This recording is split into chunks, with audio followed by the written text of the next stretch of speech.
저축은행이 위험합니다. 10대 저축은행도 부동산 PF 연체 2.5배. 금융위기 트리거 될 수 있다. 이런 기사 나오고요. OK저축은행 건전성 경고 등 OK저축은행이 위험하다는 뉴스가 나오고 있고요. 상위 10대 저축은행 회생불능 채권 크게 늘었다.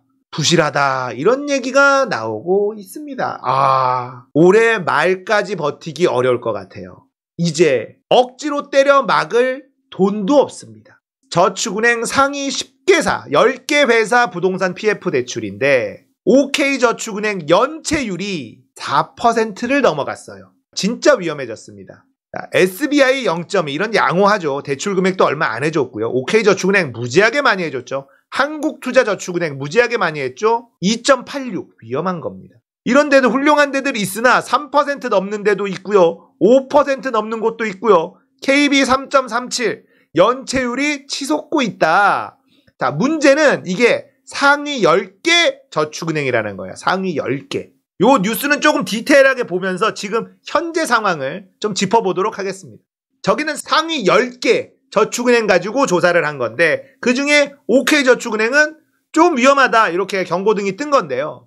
문제는 소형저축은행입니다. 소형저축은행은 뭐가 있냐면 브릿지론이라는 게 있어요. 이런 것까지 공부를 해야 되나 싶은데 제가 쉽게 설명해 드립니다. 부동산 개발하는데 이놈들이 언제부턴가 자기 돈을 한 개도 안 써. 10원도 없이 부동산 개발을 하기 시작합니다. 대출로 합니다. 그런데 부동산 PF를 일으켜야 돼. 여기에 관심 있는 사람들이 붙습니다. 저축은행이나 증권사나 캐피탈 이런 데들이 부동산 PF를 일으켜서 그 자금으로 공사를 하는데 문제는 초기 부동산 개발을 하는 초기에는 땅을 구매하고 이런 것들을 해야 되잖아요. 원래는 초기 사업은 자기 돈으로 했었어. 근데 부동산이 너무 잘 되잖아. 초기 사업도 대출로 하기 시작합니다. 그게 브릿지론이에요. 본 PF로 가기 전 다리 역할을 하는 브릿지론. 브릿지론이라는 건 이 용어가 그렇게 해서 생긴 거예요. 이해가 좀 되시죠? 완전 초기 사업 단계에도 대출로, 빚으로 사업을 할 수 있게끔 브릿지론이라는 게 만들어졌는데 이건 뭐냐면 소형저축은행들 금리도 더 높습니다. 이자도 더 많고 단기로 이게 브릿지론이에요. 근데 브릿지론 만기가 1회 이상 연장된 사업장 늘고 있다는 거예요. 브릿지론 28%, 본 PF 16%가 올해 2회 이상 만기가 도래할 것으로 추산했다. 위기가 오고 있다는 거죠. 만기가 연장될수록 차주의 이자 부담은 증가하고 사업성이 악화된다. 브릿지론의 경우 3회 이상 만기가 연장되면 사업성이 크게 악화한다. 망한다는 거예요. 브릿지론이 3회 이상 만기가 연장되면 그냥 망하는 거다라는 얘기인데 소형저축은행이 브릿지론에 많이 들어가 있고 브릿지론은 좀 더 단기이고 이자가 높아요. 이게 부동산을 키우기 위해서 모든 카르텔들이 어마무시한 노력을 한 겁니다. 돈 없이도 빚으로 모든 개발 사업을 할 수 있도록 언론에서 거짓말 써주고 펌프질 해주고 거기에 속은 국민들이 영끌해서 사고 이런 게 계속 일어나면서 거품이 어마어마하게 낀 겁니다. 아시겠죠? 원래는 자기 자본으로 어느 정도 하고 부족한 돈을 빌려다가 사업을 했었어. 부동산 개발도요. 아파트 짓는 것도 그렇게 했었는데 지금은 초기 사업부터 브릿지론을 끼고 해서 자기 돈 1도 없이도 사업을 할 수 있도록 만들어 놓은 거예요. 잘 될 때는 괜찮은데 안 되니까 와르르르 무너지기 시작하는 겁니다. 너무나 불안한 사업이었던 거예요. 정체를 알고 보니 그렇다는 겁니다. 자, 소형저축은행이 브릿지론으로 망하기 시작하면 대형저축은행도 영향을 받게 된다. 이런 얘기입니다. 어떻게 조 단위의 사업을 하는데 자기 자본 하나도 안 들이고 자기 돈 하나도 안 들이고 사업을 할 수가 있습니까?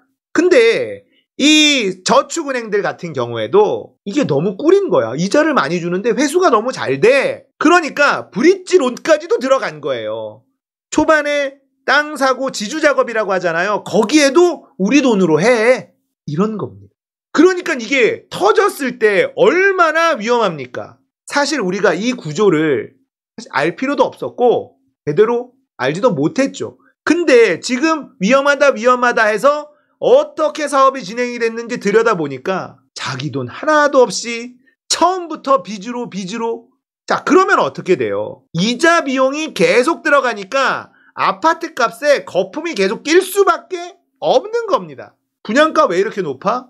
처음부터 그냥 빚을 져가지고 굴리니까 이자 더 들더라도 비싸게 고분양가 해도 그렇게 사업성이 안 좋아져도 사람들이 사니까 이제 와서는 안 사. 이렇게 되잖아요. 그러니까 무너지기 시작하는데 브릿지론부터 무너진다 이 말이에요. 브릿지론은 단기 고금리예요. 그리고 더 작은 소형 저축은행들이 여기에 많이 들어가 있다. 굉장히 위험한 신호가 나오고 있다는 겁니다.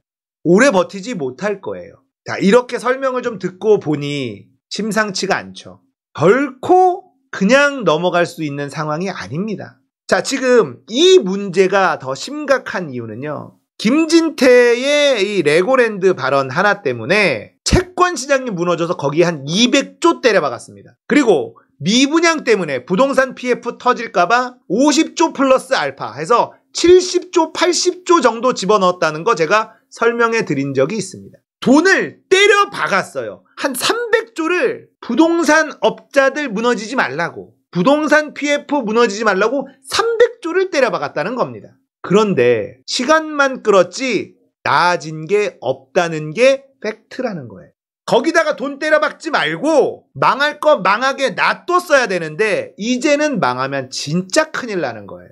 수습할 돈도 다 썼어요. 없습니다. 정부가 돈이 없어요. 정말로 IMF가 올지도 모릅니다. 지금 오늘 뉴스에 제가 오늘 가지고 오진 않았지만 IMF에서 경제성장률 예상을 또 발표했는데요. 우리나라 4회 연속 하향 발표했어요. IMF가 저번에 이 정도 예측했는데 1.6 예측했는데 아니야 1.5 또 내렸어. IMF가 계속 우리나라만 연속 4번 더 낮게 경제성장을 예측하고 있습니다. 1.5% 예측하고 있어요. 또 낮추겠죠. 심각합니다. 그런데 언론을 보고 있잖아요. 그러면 무슨 뉴스가 나오느냐? 엉뚱한 뉴스들만 나와요. 경제 뉴스가 안 나옵니다. 거기다가 경제지를 보면요. 아파트 사라고 나와요. 한국은행 기준금리 동결한 것이 왜 위험한지 제가 어제 설명을 해드렸잖아요. 그 뉴스가 나오자마자 부동산 사라는 지금이 기회라는 기사가 나오기 시작합니다. 뭐 하는 겁니까? 큰일 나요. 한국은행이 기준금리를 동결했다는 건 굉장한 위험한 신호라는 걸 해석을 하지 않고 있기 때문에 우리는 그걸 볼 줄 알아야 돼요. 알아야 당하지 않아요. 바보처럼 호구처럼 삥 뜯기고 살 수는 없잖아. 윤석열이 대통령이 돼서 속 터지는 것도 돌아버리겠는데 삥까지 뜯기면 이거 못 견디겠어. 우리끼리 서로 기대고 힘을 합치고 서로 도우면서 이 터널을 버텨나가야지 되는 거죠. 뜯기지 말자. 알아야 안 당한다. 언론에서 얘기해주나요? 안 해주니까 당하지 말아야 된다. 그래서 부동산 이야기, 경제 이야기를 제가 전문가는 아니지만 쉽게 정리해서 설명해 드리려고 노력하고 있는 겁니다.